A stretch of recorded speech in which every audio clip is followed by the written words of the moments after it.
Hey guys, Robert and Ingrid here, and we just got through season 2 of Vox Machina, and we finished watching the last couple of episodes before over at her place before we go see Shazam: Fury of the Gods. But hmm we'll get to that video later. But hmm here, wow, this is better than season 1. Oh, yes, I definitely say that they've hit more of their stride, and it's good to know that not only season 3 is on the horizon, but also knowing that they've got Campaign 2, The Mighty Nine, greenlit for animated Ooh, adaptation as well. nice, nice.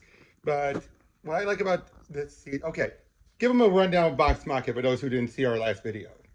Basically, we have a bunch of ragtag adventurers who come together to first slay a dragon and then to get rid of an couple of evil folks who had taken over one of their homes and be established as heroes of the realm before then a bunch of dragons related to the first one in an alliance then come and raise their city to the ground, the Chroma Conclave. And now this season is them trying to power up by getting these powerful god-slaying artifacts known as the Vestiges of Divergence in order to be able to oppose their tyrannic reign.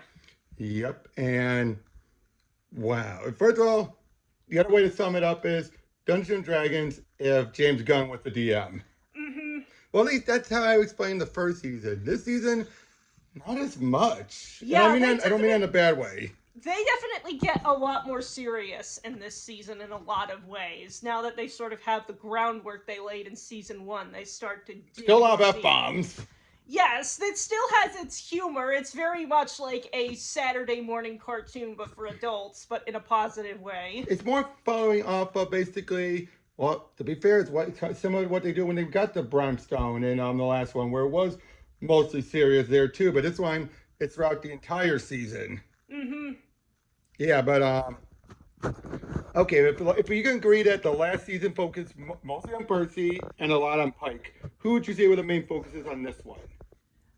Well, I think it was everyone honestly, else. yeah, Pretty, everyone else basically, though you can't really help it when the particular arc in particular was focused around one character's backstory. But in right. this case, yeah, they're facing a much wider threat and they have to go through a lot of different routes in order to find the power to oppose them. For instance, Find their we backstories too, of course. yes, and there's all drama involved with giving every one of the vestiges, but they sort of start off with one of the strongest ones of all.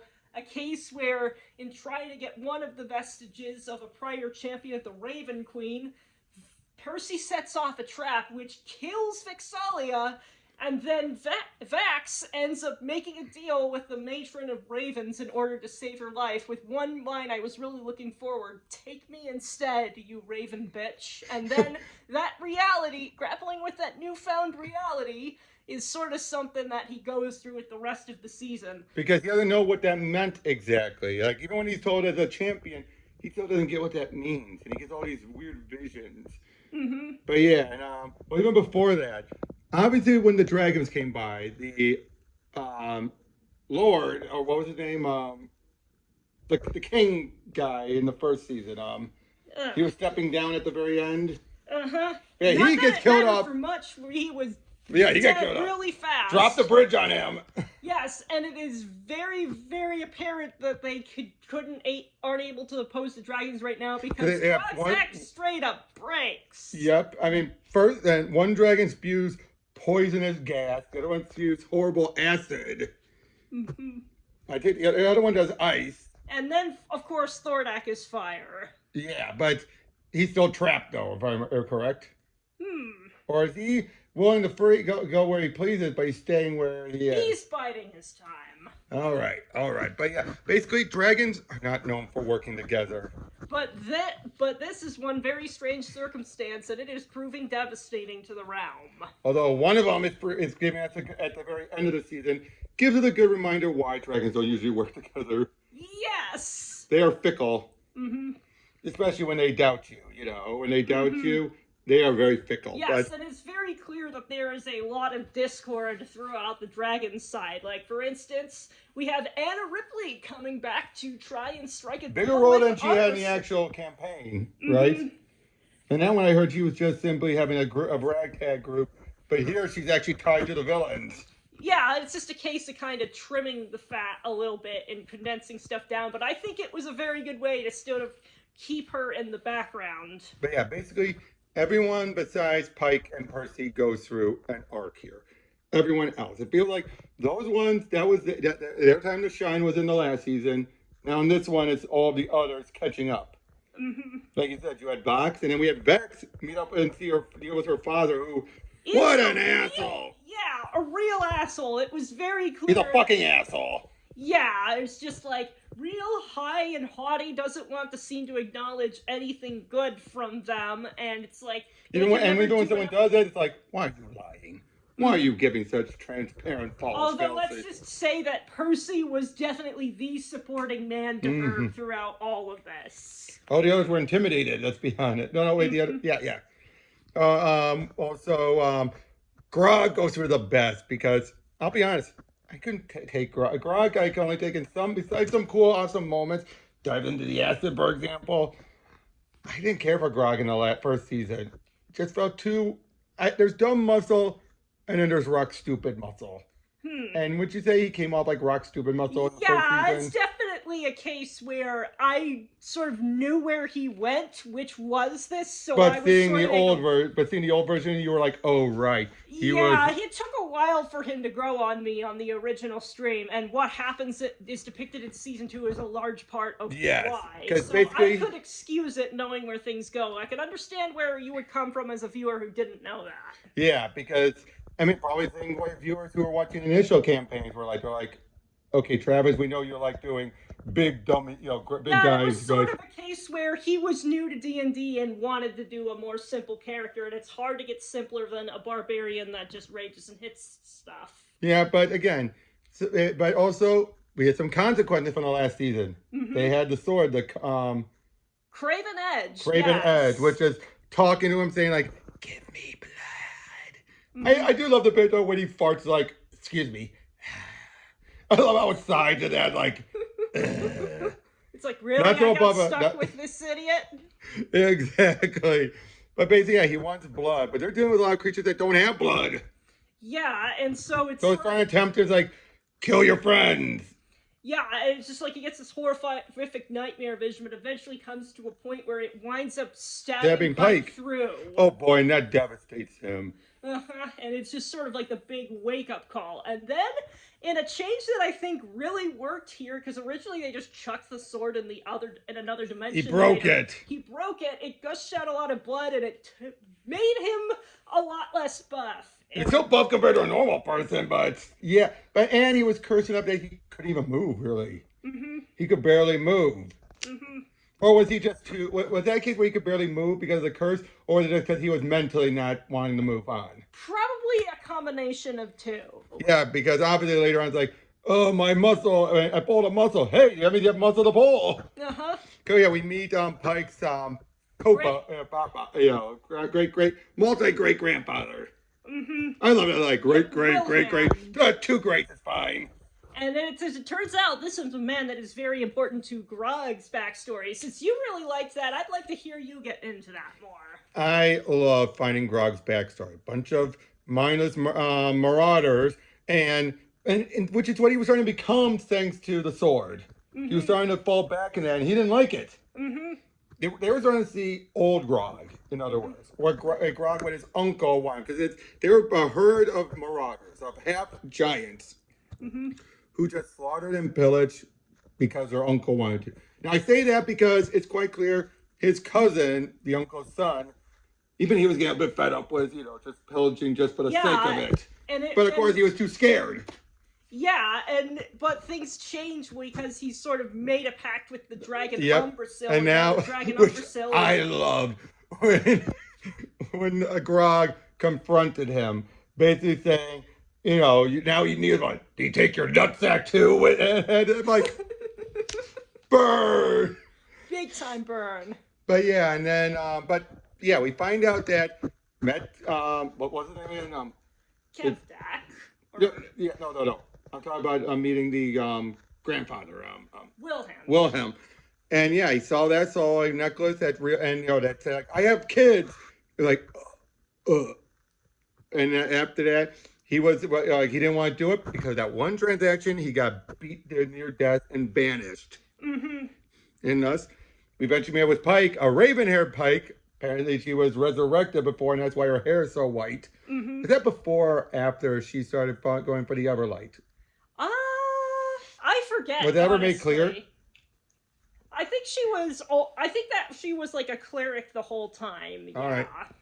All right, but yeah, but nice little tease about that, just with her backstory, and then, but yeah, so Grog is ready to go and confront his uncle, and Mm-hmm. because his uncle is the Thunder Knuckles, Mm-hmm. The the Titan Knuckles, yeah, Titan Stone Knuckles, yeah, and he starts going to fight. Now, earlier in the first episode, second episode, he's dealing with this one guy saying, "What gives you your strength?" Mm-hmm. And I did love the bear like, "I know it's not my muscle. It's my heart." Wrong. And I love that. That's both poking fun at people who say, "Oh, it's my heart." No, we find out later, it's his friends, which means so close. Yeah, he was really close, but not quite. He just had to be put in a situation where, yeah, it's just like, maybe I can't fight for myself, but I'll sure as hell fight for somebody And my else friends I will care have my about that back. you're hurting. Yeah, and Yep. they do have his back. And one of the most glorious ones from the episode of the Killbox, which was named after the stream in question, where we hear their glorious catchphrase, Vox Machina. Fuck shit up. Yep. And then but now earlier we set up that Vex had gotten this medallion. It really helped out in carrying their big bear trinket, which we get their backstory as well. So sad. Yeah. Well, the fact they thought it was a boy first until they saw a trinket and they realized, oh, it was a mama. Yeah. I mean, you see a bear unless you're looking under the hood. How are you gonna know, right? Yeah. But yeah, so what do they do though? It can hold any creature, and then you can release it.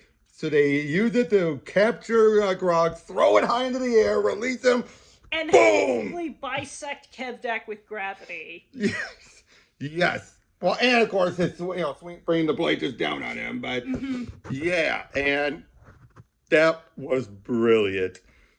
Then we also have Scanlan going through his own arc. We find out, yeah, there's consequences for wanting to bed everyone in the land. You might have a few bastard kids, and he meets one. One day he was ready to bed before he found out. To which, though, to be fair, I'm not defending him. But at the same time, I think it's obviously a lot more of her preconceived notions of him blinding as like, oh, you're ready to bed your own daughter. It's like, bitch, he didn't know. Come on. When you hear someone say that, like, how would he even consider it, right? That, and then also, because he's just going off of her look, she never let describe anything as her mom. He just takes a wild guess thinking that was her. Way off. But it's like, again, it's like, okay, you didn't even let anything on about your mom for him to even figure it out. Just the name alone won't do it, You know what I'm saying, right? It's like, Yeah. I'm not saying she's in the wrong. I'm not. I'm just, well, you know what I'm saying, right? It's like, but she's right to be mad, obviously. It's just one of those cases where some of those you're like, okay, really? You know what I mean? I'm not blaming the writing. Obviously, it's stuff that would happen in real life too, But yeah, basically then he realizes like, oh shit. To the point where he even tries to tell her, I mean it. I'm a piece of shit. She doesn't believe it. Can you blame her? He's such a charmer, he could be lying. Yeah, it's just like it can be really easy to spit out some bullshit in order to cover We know he ass. means it. We know he means it, but yeah, that sort of gives him a drive where I really need to be able to step up and prove myself. For her at least. And yeah, just throughout, those are the four, the main character drive stuff. And they may even get their, oh no, we forgot Keelan. Oh yes, Keyleth! Which we see her mom, voiced by Janet Varney, and which is ironic because what is her mom doing? Manipulates the elements just like Cora. Yes, that was sort of brilliant in casting. That was, but turns out she goes home. She has not completed her trials. She hasn't even tried for her trials. So now she feels so embarrassed, but now I think hers was, by comparison, the simplest. Yeah, that's because I think they're going to get a lot more into her particular story next season. Right, but here though, Hers was a lot simpler. Just embrace and become a master of fire, at least. She still is very skilled with the others, but she has the mastery of fire, correct? Mm-hmm. Are there any others she's master of, or she's just skilled with but not mastered? I'd say probably wind is probably the strong thing, so she comes from the air Ashari, but yeah, she still has to get through the other Ashari to get to the other elements. Exactly. Very Avatar-like. Yeah. Of course, I didn't realize that connection until I realized Janet voiced her mom. Then I'm like, oh my god, it's like Avatar. I have to go master the other elements. Mm-hmm. I mean, that's just a coincidence, obviously, right? Mm-hmm. But yeah, and she got hers. Now she didn't get a vestige, but she just got an upgrade. Mm-hmm. Everyone in Vox Machina does get a vestige eventually. Some more than one, actually. But we'll get to that next season, yeah. But, oh yeah, Vex also gets a broom. Well, okay, Scanlan got the broom, but she's been using it ever since. Mm-hmm. And it's great. What's the word again? Valentina. It's like, whoa! She loves it. Although, okay, question. Does Scanlan utilize that favor? Just yes or no? Yes or no? Yes or no? Or is that a plot point they drop? They'll probably use it later, but I don't remember the specifics. It's been a little while. But clearly not that major, though, right? Mm-hmm. More probably will come back as a gag. Probably, but yeah, just finding out so much about the lore about it, and again, they're using D&D lore, right? Well, more specific to the particular setting of Exandria that right. dealt with because copyright. Obviously, but I'm sure they could have gotten the rights, I'm sure they could have, but I mean, hey, that one I showed you before where they get the rights, Gamers, remember? Oh yeah. Because that was for the second movie, but yeah, still though, throughout all of this, I mean, yeah, they deal with one of the dragons by the end, Umbrasyl. Umbrasyl, the right? Acid-breathing one. Exactly. They deal with it, and boy, that was a great fight, although going right up his ass. Yeah, in the original stream, they ended up teleporting straight inside. Feels like they're embraced. It feels like any chance they get, they decide let's up the ante on the lewd humor. Hmm. Oh, like I say, yeah, it's like, oh, so that's where our dragon's asshole is, and then like, but the why they went inside was brilliant, though. They couldn't really get much off on the outside. Obviously, the acid mouth wasn't really an option, and it could go invisible. Mm-hmm. So what do? Turns out, Scanlan's daughter, Kaylee, gave him a dagger that could actually hold his place in in air. Uh-huh. So they basically, you put it right there, dragon tries to go up. Yep. Now, it doesn't give him an advantage for long, but it still gives him a good enough advantage. But yeah, throughout all this, they get their asses whooped. And really, even with these weapons, it feels like with the vestiges, that was sort of like... It made him a little overconfident, though. Yeah. Wouldn't you say it made him overconfident a little? They still knew they were going to be tough, but they thought, oh, these things are going to guarantee victory. Yeah, no, it just let you actually fight the dragon at all. It brought you to the playing field, Mm-hmm. but it didn't guarantee victory. Mm-hmm. But yeah, but it turned out it's Scanlan that saves the day and gets one of them. Myth Carver, where it's like Umbrasyl takes. He's a lot smarter here, from what I heard, than compared to the campaign, where he was more of just a brute. Mm-hmm. Is that true? He was more of a brute in the original. Yeah, he wasn't necessarily big on the intellectual department. I'd say that of all of the Conclave, Ryshan is probably the most clever of them. Right. Given what happens with her. Mm-hmm.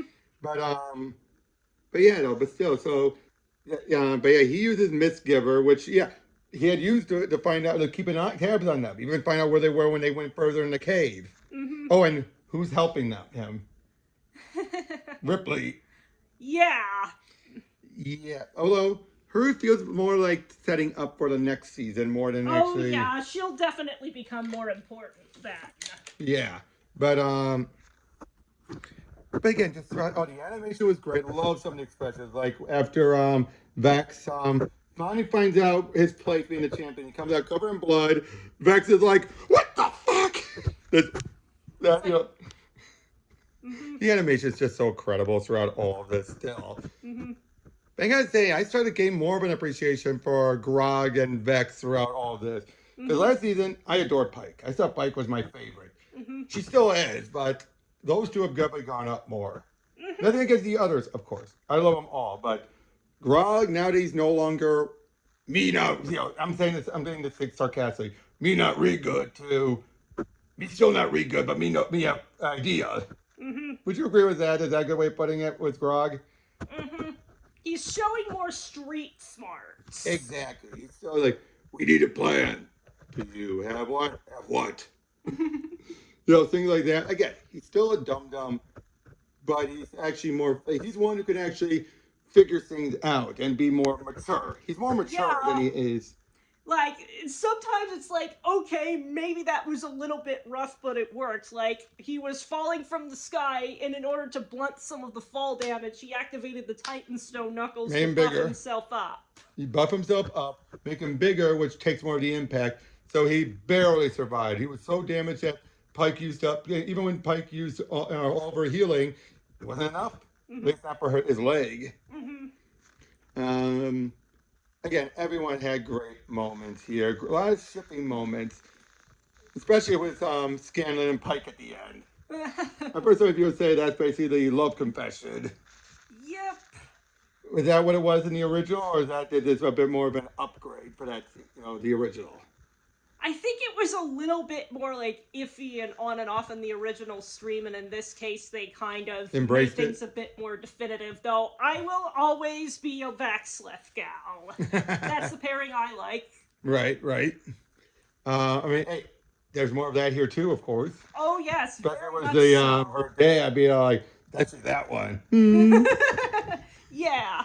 Again, everyone had great moments to shine, which again, it feels a lot better compared to the last one where it was mostly Percy and Pike. Hmm.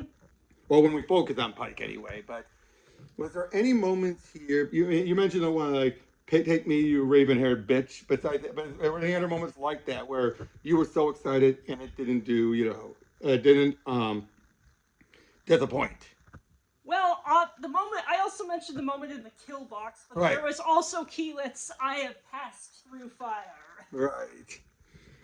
Which, okay, talk a bit more about compared to the original one, because one thing I've learned out since our last video going over this was that, for example, Keyleth, a lot of people didn't care for her originally because, unfortunately, like you told me, it was a rough start. But now, after people see this one, now they're more understanding of what her character was. Could you Hmm. explain that a bit more? Well, it was sort of a case where they started in the middle of the Craghammer arc, where they sort of referenced offhandedly when Scanlan has a acid-induced fever dream Mm-hmm. of future imaginary grandchildren, where it's Yeah. just like, Keyleth was sort of like, yeah, coming out of a more like sheltered, sort of like more of a sheltered and isolated culture, and was like, had a lot of different ideas where weren't necessarily expressed in the most clean manner during that arc, where people thought she kind of came off as really arrogant, when in fact it was a case of, I don't know all that much about the world yet, and that kind of biased them against her for a lot of campaign, and then her actual player, Marisha Ray, kind of got a lot of needless flack over it. And let me guess, when she changed to become more like her traditional self, people thought they were course correcting, and thus it didn't help. Hmm. Am I right? Is that the kind of vibe you got during the original time where they thought, oh, she's just course correcting because they were being mad, but now people are finding out, oh no, that was her personality all along. Hmm. It's just sort of the case where if you don't have the original context, obviously stuff can get lost. But I'm glad that they sort of made a lot more of who she was supposed to be, this like awkward Yep. gal with a lot of responsibility on her shoulders, and perhaps she felt like she had to compensate for that Right. a little bit. Which reminded me back to in the first season, the whole guy falls into the lava. Quiet, quiet, quiet, quiet. Like Oh, what you told me that is nothing like what it was before, where it was like completely different context of the original, right? yeah, that was during something in the Craghammer arc where they were fighting a bunch of dark dwarves who were ultimately, as it turns out, serving a beholder that had a very nasty artifact. Uh-oh. But yeah, in that case, didn't you more just intentionally put his head down? Something like that, yeah. Yeah, here it makes it more adorable, like Like, oh shoot, I overshot that. I didn't mean that. And Sorry, it's like, guys. I was like, quiet. Sorry. I know, but it's still like, be quiet. Like, I don't want to get in trouble. Be quiet. But yeah, it's very clear that in this case, they didn't just tighten up some stuff, they also used it as a do-over for some of the stuff that didn't resonate in the original stream as well. Were there any other moments or do you think she's just the biggest one? I think she's the most noteworthy example, although let's just say that for a while in the original stream, Scanlan and Pike's relationship was a little bit more on the dubious side. Oh, here's more adorable. Yeah, and I feel like that's another thing they sort of corrected for a bit. And like for a while they weren't necessarily sure if like romance was even really going to be a serious thing. Could have fooled me given the stuff with Vex and Percy and all that. Yeah, it's something that wound up unfolding a bit more naturally, and so it's just like, It comes into play here. My heart belongs to someone else. Oh yes, that was definitely... The whole moment with the Echo Tree was great with her. Yeah, that felt like, I'm just like, oh no. But once I saw her, like, my heart, I'm like, uh-oh. Yeah. That tells you also how much she loves Percy then. It was like, if it was fickle, probably would have worked. I bet she loves him that much. Yeah, because he was one of the only people that managed to stand up for her in front of her asshole father. Even saying she's a lady, and even expecting him to rewrite the decree, and of course, father's like, again, I will not do it for such a transparent, okay, just missing saying, you're just making it up on the spot to impress me.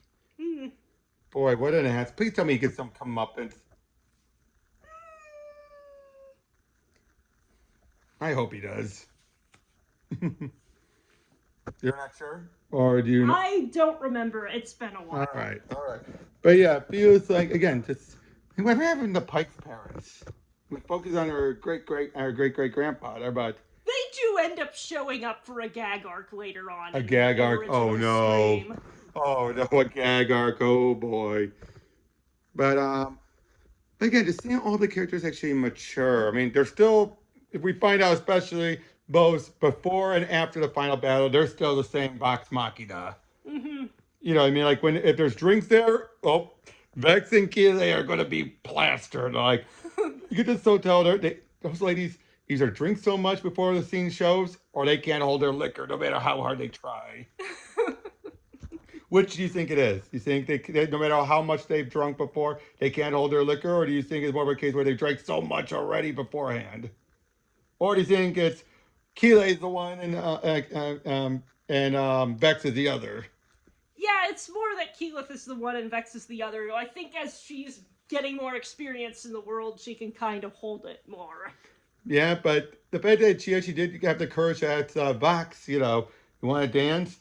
Mm-hmm. And you could still tell you're like, oh, liquid courage. But then it's like, nope, he's still not in the mood. Mm-hmm. Oh. But yeah, again, so much great action. The animation, again, is just incredible here. Mm-hmm. And the dragon stuff, incredible. Oh, we'd be remiss if we didn't mention the voice for Tagarak. Mm-hmm. Sardak, that's what I meant. Sorry. That was the actor who passed away recently. I just blanked on his name. Yeah. The cast was devastated. Especially because obviously he was going to steal the show next season, but can't now. Unless they already recorded some dialogue. I hope they did. Here's hoping. But yeah, I mean, because he was great. Insane. Especially at the end. Yeah, as it turns out, he's not just getting that gold just because he's molting it down. He's melting it down to make a whole nestling of dragons, which is he responsible for that nestling, or? Yeah, it's his brood. And I can see how he got that idea of being stuck in that area. Yeah, it's just like you have all this heat. Probably eventually realizes gold can melt down. Mm-hmm. Because, I mean, the amount of heat, you need to melt down gold, and retain it. But do they have to be gold to hatch dragons, or? It might be a more lore-specific reason here. All right, just curious on that one. But the only dragon, there was the one other dragon that showed up at the end, the ice one. Vorigal. What's their story? What's their characterization like? We didn't see much of them here. Yeah, it's just, there were some sort of circumstances around how they handled him in the original stream that I think they're going to have a lot more difficulty since it indirectly involved a more problematic player that kind of ended up getting largely cut out for good reason. But I'd be Oh, interested to wait. see. So there was actually one other member of Vox Machina back then. Yes, but the original player had some seriously bad stuff and kind And of so didn't they've been jive erased. with the rest of the So they've group. been erased from existence in this version. Hence why Yeah, we. adapted out. Yeah. Did they really have much of an impact beforehand in any of the prior stuff? Not so much that the stuff couldn't be covered by other characters Which they without clearly feeling did. unnatural. But Which they yeah. clearly did. Yeah, I feel like Forgol is kind of more of like middling cunning as opposed to the other dragons, but it's kind of been a little while. And of course, They kind of had to do a little bit more clever work of tricks in order to sort of corner him, and I believe there were some pretty fantastic measures that ended up coming against him. all right. Also, you see Keeper's dead? What's her name? You know, what? I don't think she's dead. I think she's sort of sequestered somewhere. All right, because we find out one of the other dragons. Which one was it? Raishan, the Sea's Deceiver. The one which, given that name, hmm. But yeah, it's also notably if you go way back to season 1 when they're initially We saw that. We saw that. Slayer, it's her eye that ends up getting activated first. I remember she even said to Tequila, like, "I remember you." Oh yeah, let's just say I'm really excited to see what Now, were they now? Next arc. Now, she was laying dormant there, right? It's not like they woke her up. It was just more like, Hey, I have been biding my time, and now here is the perfect opportunity to make my proposal to you. An enemy mine situation, because she's not too terribly. she's saying he's gone insane. Mm-hmm. Which he has, hasn't he? Yeah, he was pretty stir crazy at this point in the story. So yeah, I mean, I don't blame her, but won't trust her either. Oh yeah. That's the way she reveals stuff. She knocked out the others. Mm-hmm. Yeah, that's not putting you off to a good start. Mm-hmm. But yeah, overall, again, this was so damn good. This was so damn good. So much great characterization. Not as many laughs. I mean, when the laughs were there, they were good, but not as many. Feels like it's reaching that point of, something that starts out more heavily comedic, but as it goes on, it becomes less so because you got to take the story seriously. Mm-hmm. Would you agree with that? Like, yeah, the comedy and I that's there like is from the personalities.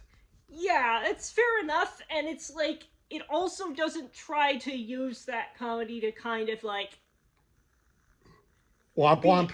Yeah, to be cheap. They let you feel feelings. Now there may be a moment here where they kind of squash a dramatic moment with comedy a little bit, but it's not as often as other shows do, where they almost do it every single time. Because they're sort of, oh no, we're feeling genuine emotion. That's not allowed. Like what we got with Thor and Love and Thunder. I don't know if you've seen that movie. I have seen it. I liked it enough, but not nearly as Would much you as agree, some though? of the other Thor movies. Would you agree there was a lot of moments in there were like great moments and then killed by a joke?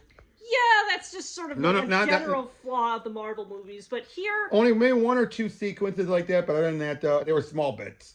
Yeah, they really largely let you feel feelings. Like the whole thing when Vax finally manages to get to the Raven Queen's. Oh yeah, that whole thing. Like, what the? Yeah, when they see him covered in blood, that whole, what the fuck? You're like, oh. Mm-hmm. And the fact he's back to normal by that point, he's back to being his jovial self again. Where it's just like, oh, she's just a lady who wants to preserve the balance between life and death, and sort of like. So now, and like you said, he's basically a type of paladin, not a paladin of the traditional sense, but a paladin in the literal sense.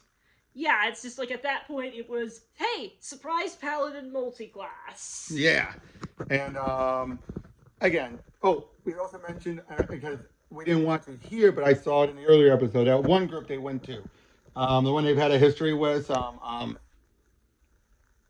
other group of. The Slayers. The Slayers, yeah, they were great. Oh yeah.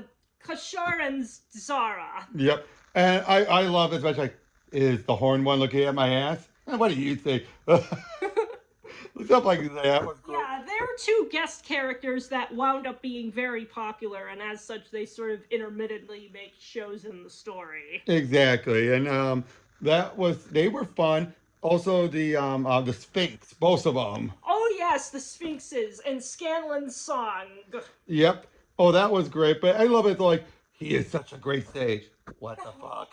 And it's just like, Everyone's just like, they kind of get, what the fuck? it's just What like, the fuck?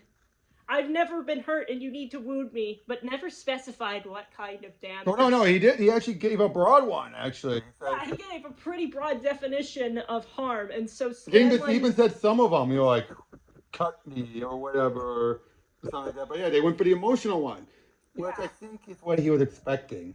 Mm-hmm. Do you think he was? Do you think he was expecting, like, I think given him being a Sphinx, I think he always knew one day someone would do it.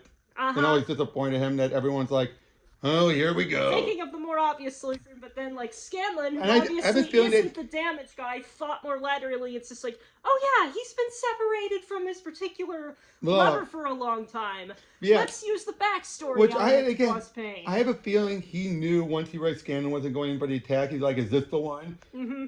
Because again, these Sphinx, they know this stuff. They don't know when it's going to happen or the specificities, but they do know, like I said, I have this feeling that he knew there would be one day someone would do it right. Mm-hmm. And then, so once he saw Scanlan, did you get that vibe? He felt like, is this the one? Did you kind of give that vibe from him a little? Like, he thought, like, again, like, is this the one that's going to do it? And sure enough, too bad he dies.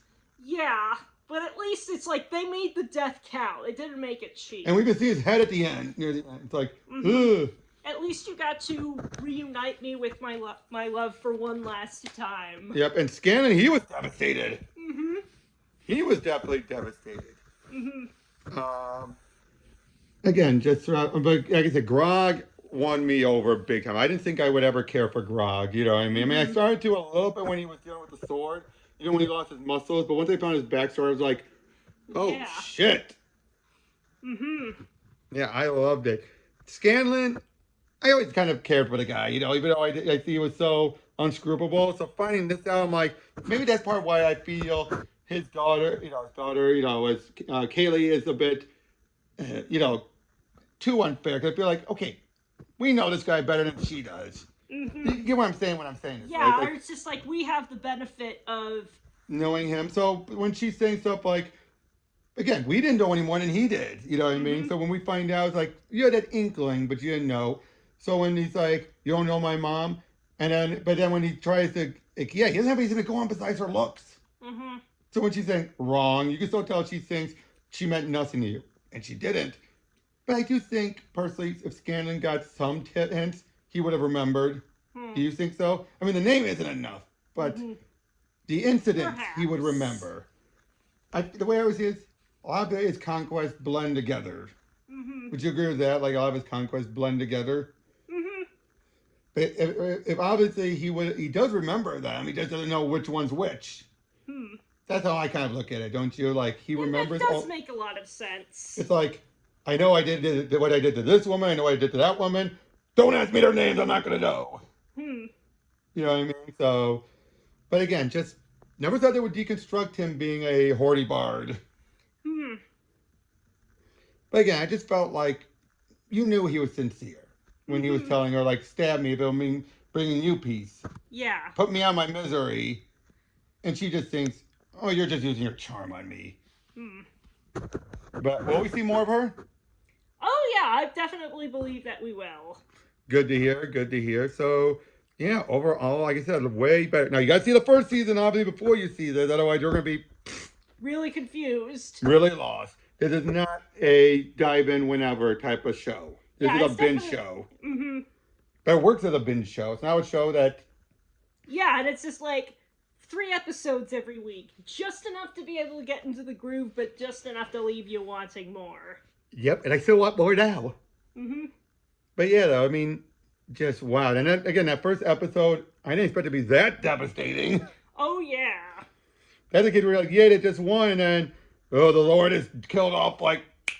Yeah. Boy, seeing him smile knowing his family was safe, and then seeing the blood come out of his eyes, and then his mouth, I'm just like, ugh, that's devastating poison right there. Like, that's an instant death poison. And what was that, the one couple, the one that were part of the original, the one that locked away the dragon before, those two. You said they were good. and Kima, yeah, they were great. A very popular couple within. And seeing them actually kissing her, Bet you that got a lot of people at home willing woo or whatever. Uh-huh. But they were great. You know, and I love how they're like, hey, why don't you join us? Join in on the action. Nah. They're not, and it's like, no, this is your time. But yeah, so Vox Machina is making such a name for themselves. But I do like, again, when they're meant to be serious, they'll stay serious throughout the whole time. But once they have a moment of a breather, back to being their usual selves. Oh, we didn't mention about one last thing. Grog's beard. I kept yes. thinking he was Kratos throughout all this because of how the beard was designed. Be honest, the thought crossed your mind, didn't it? Yeah, more than once. The marking, the pale skin, the bald head, the marking, and the way how bushy of a beard it was. Yeah, that. I think he keeps the beard permanently. Yes, he does. There's even a point in the stream where Vex actually shaves off half of it while he's asleep, and he basically wants to kill him. Let me guess, but because of the belt, it grows back fast? Something like that, yeah. Or you have to undo the belt, put it back on for it to regrow. Although it's significant because in the actual original lore, they can't normally grow hair like that, so him being able to find that beard is a lot more significant. Why can he grow the beard? Yep. No, why? Because that's a thing that the Belt of Dwarvenkind, that artifact, can do. Because dwarves are known, what are dwarves known for? They're big beards to the point where some dwarf women are mistaken for dwarf men, to quote Lord of the Rings. So, yeah. That's all we've got to say on this one. Great second season. Great. Next year probably is going to be the next season, probably? Something like that, but we might even get lucky enough to see it at the tail end of this year. Who knows? Who knows? But we'll see you guys over that one. And we're going to be heading off to do a few more errands and then go see Shazam. Yeah. So we'll see you all on the next one. Take care.